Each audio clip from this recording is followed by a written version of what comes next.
guys, welcome back to my channel. I'm going to be doing a first impression today, and it's going to be on the one and only Tarte Matte Foundation. It has been talked about so much and it has been hated on so much, but I'm here to give you my thoughts on it, and I really hope you guys stick around and see what I have to say. Before I get into it, don't forget to subscribe below and like this video, and let's just go ahead and get started. Alright guys, so I have my eyes done, as you can see, so I'm just gonna move on to prime my face. This is a primer I always use before my first impressions, and it never does me wrong. It's very silicone-y, but I don't feel like it clashes with most of the foundations that I use, so I really like it. This is a No Poreblem primer by Touch and Soul. I can never say that. And I'm just gonna take a little bit and just put it all over my face.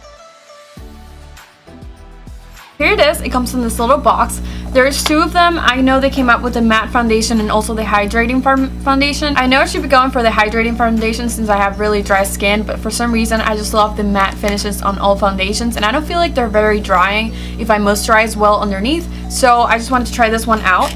The shades were absolutely horrible. I know you already know that. I don't need to mention that, but I took the shade medium sand, and I'm hoping that this would work. When you open it up, it looks like this. It's very pretty. I feel like it feels very sophisticated. It is glass. When you open it up, it's a doe foot applicator, just like the Shape Tape concealer. I feel like they wanted to keep it very similar. It's actually the same, it's actually, as you can see, the same design and everything. Okay, so I got this at Ulta. I believe you can only buy it from Ulta and Tarte website. So it brings 18 shades, which I know a lot of people are complaining about. I know for me it was very hard to just figure out which shade I was. So it retails for $39, and they only came out with 18 shades. Most of them are light shades, which I really do not understand.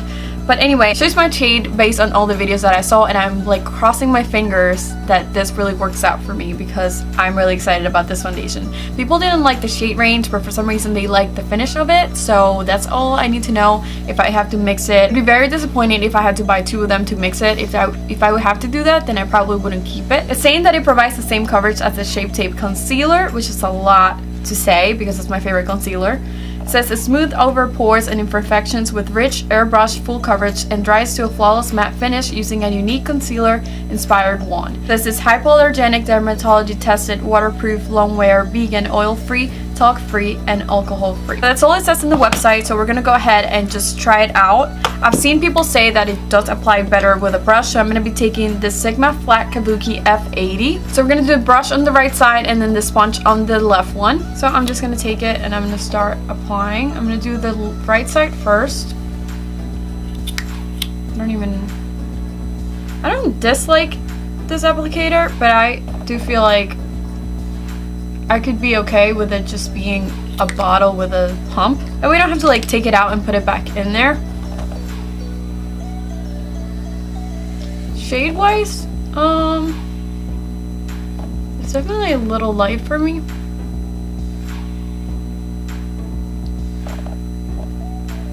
Okay, I feel like I applied a lot, and so far I am not liking the finish of it. Okay, so we're gonna move on to the other side. I have a lot to say about this one. I do feel like it's faster though, because you're like putting this on and you can kind of like spread it where you want it. That I kind of like. So now we're gonna go with the sponge.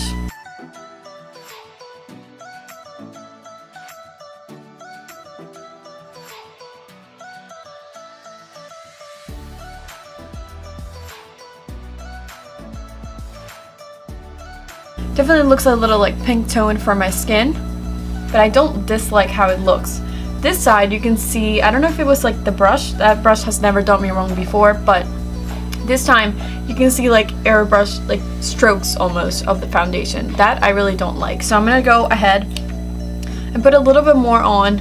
I'm just gonna finish it off with the sponge just because I liked it better.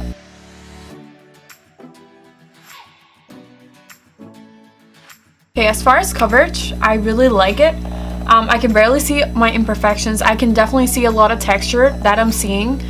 So if you do have a lot of texture, just be aware that this is going to actually accentuate it, and be careful with what primer you use or what you set it with. But so far, I mean, I have no complaints so far. Okay, so far I really like it. I'm just going to go ahead and put some concealer on. I'm going to be using Tarte Shape Tape in Light Medium Honey. This scares me because it's already too light for me, and this concealer is usually a little bit light. I use it with like darker foundations just to balance it out. So I really hope that this is not going to put me like ghost mode.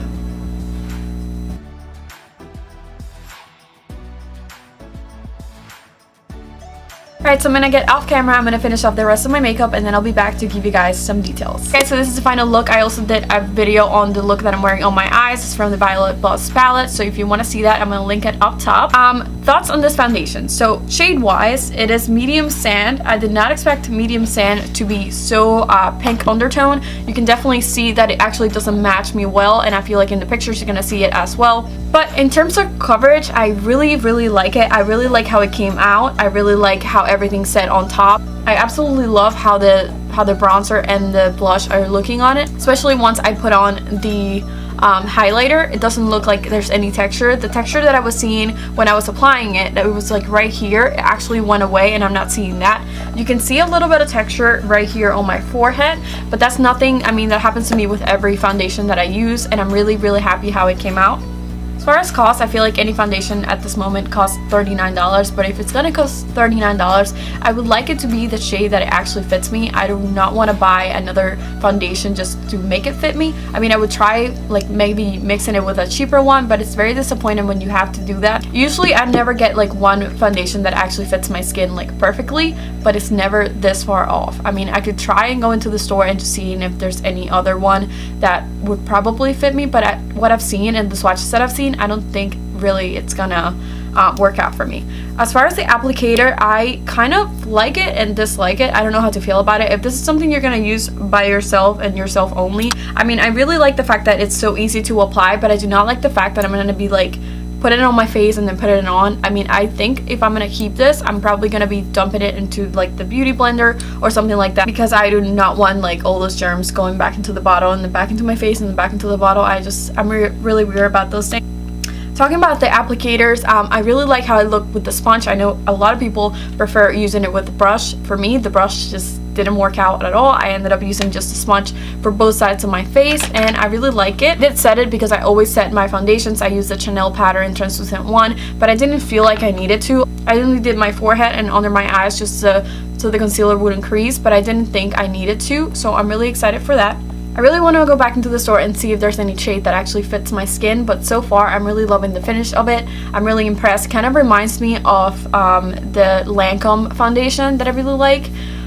So with that said, this is a lot cheaper than that, so I really like it. I could try mixing it with this MAC Studio Fix, the NC30, that is always like a little bit warmer, so maybe that would give it like that kick that is missing. But with that said, guys, I hope you guys enjoyed this video, and thank you so much for watching. Don't forget to subscribe below before you leave, and I'll see you on my next one. Bye!